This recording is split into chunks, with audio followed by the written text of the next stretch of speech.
Describe Alex for me. He's calm and gentle. Is he serious? Yes, he's serious in all his aspects of life. He's serious in all his aspects of life. Yes. He don't take things for granted. He was born here. He was born in the very house. He took him there when he was born.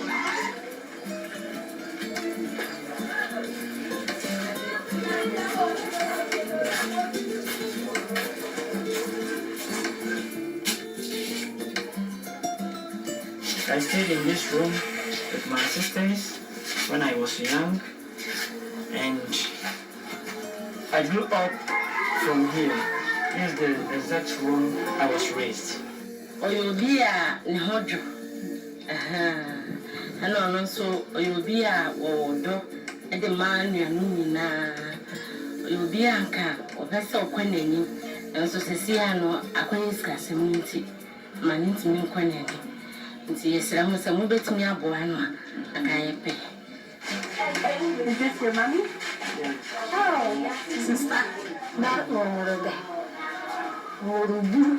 She gave birth to us 10 children. One girl died, one boy died. Mama, Chen, but about town, yeah, the other tongue, what I have. Our dad took care of us to a certain stage when he started falling sick, and through the sickness he passed away.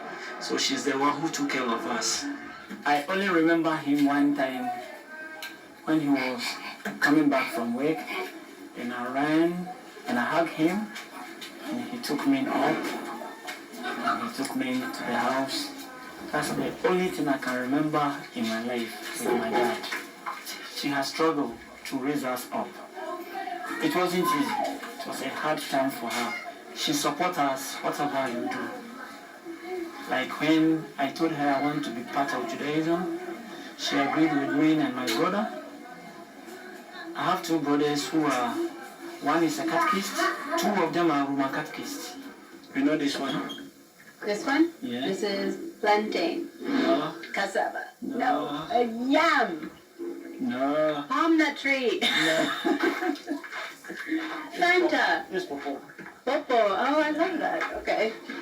So you used to be very, very involved in the Roman Catholic Church, right, as a teenager. When you hear about the church, when you see your family active, do you miss it at all? No, I don't mix it because I was active when I was with them. So they are praying their role as Catholics, and I'm praying my role as a Jew. But when you meet as a family. The other one. Okay. Or I'll give it to you.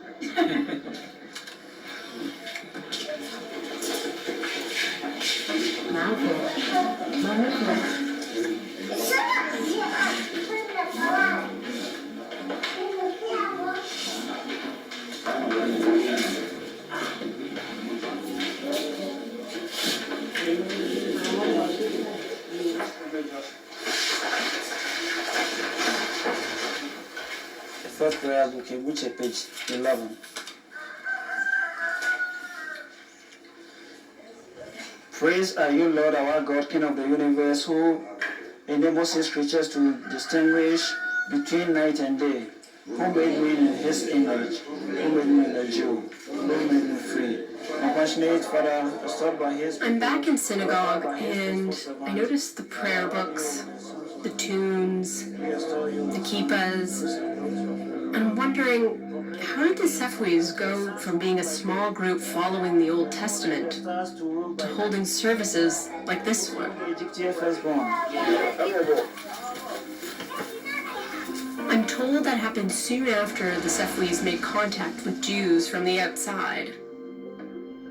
After that first connection in 1978, word slowly starts spreading about the Sefwis on the other side of the pond. And the Sefwis start receiving Jewish educational resources. They build their first synagogue. They get donated prayer shawls and yarmulkes. Communication starts to grow. And eventually, people start coming too. I'm Harriet Bogret, this is Ken Klein, and we're so excited to see the land.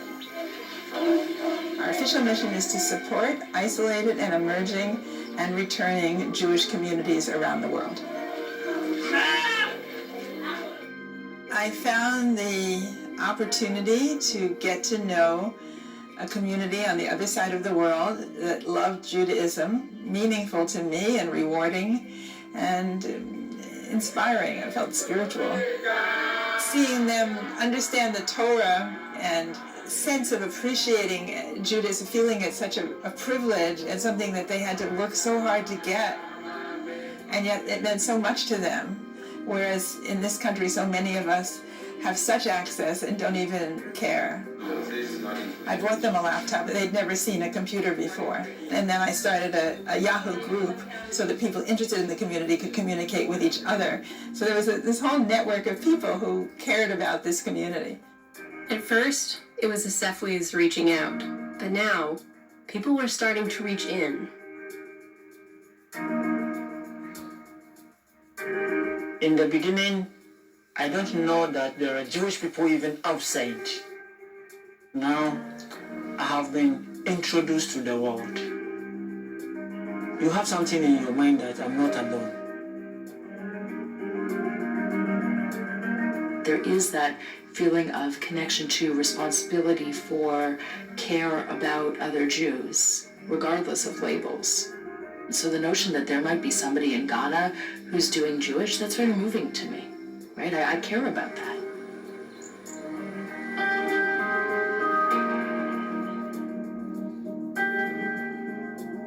I'll tell people around the world, around my area, to know about my community. I will tell them that we are the Jewish community, which are in Sefwi also. I've always felt Judaism to be something so exclusive, insular even, but I hadn't thought about how Judaism can be something that opens up our world, that crosses boundaries. Everybody goes on the internet, so everybody knows how their community is, so it's funny to be on the internet. We want a lot of people to see that there's a Jewish community here. Feel good. I always want a visitor to come every day. So the world around us is shrinking and we're able to find other people like us. Great. But that gets me thinking about an old expression. 2 Jews, 3 opinions. There are so many different ideas of what a Jew is. I'm curious to find out how the Sefwi's idea of Judaism compares to those, say, in my own network. Some people say we're a race, some people say we're a religion, some people say we're a cultural group. It's my background, my birthright. A Jew is a person who observes the commandments of God. I believe that a Jew does not have to do everything that is written in the Torah. The law that was given by God through Moses in the Torah. It seems less like a religious thing than a traditional thing to me.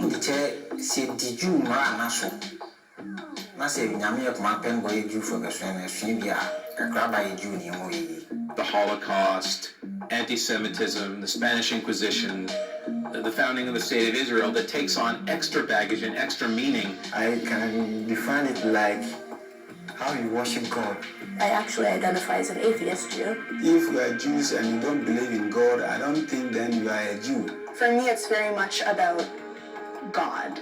Jewishness in one's family, how one gets up in the morning, how one lives their life during the day, how one eats. You pray 3 times a day.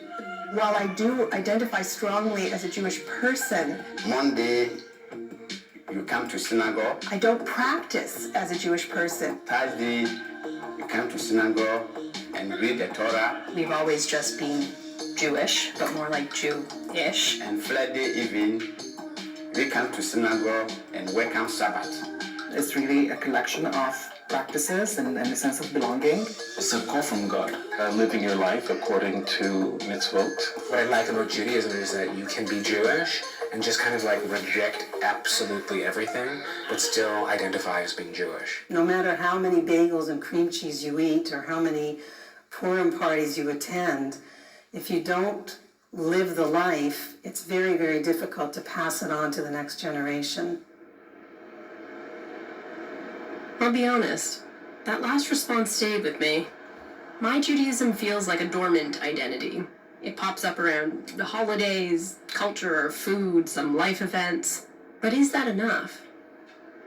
There have always been different ways of manifesting being Jewish. It's never been all about religion, right? There's always been a historical identity and a peoplehood identity and what we would now call a cultural identity.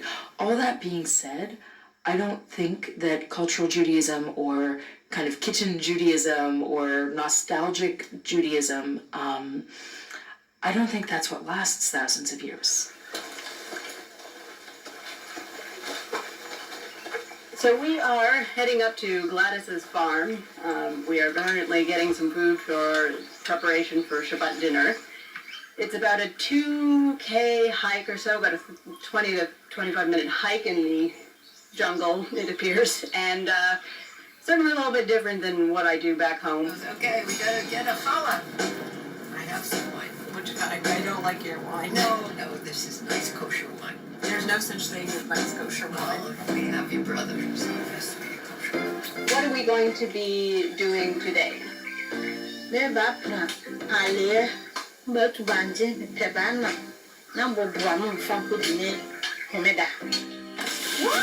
Hey!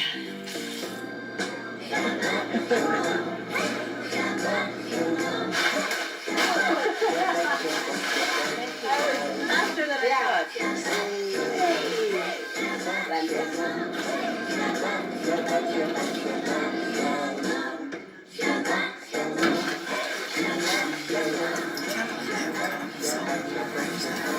I saved myself 7 minutes of chopping.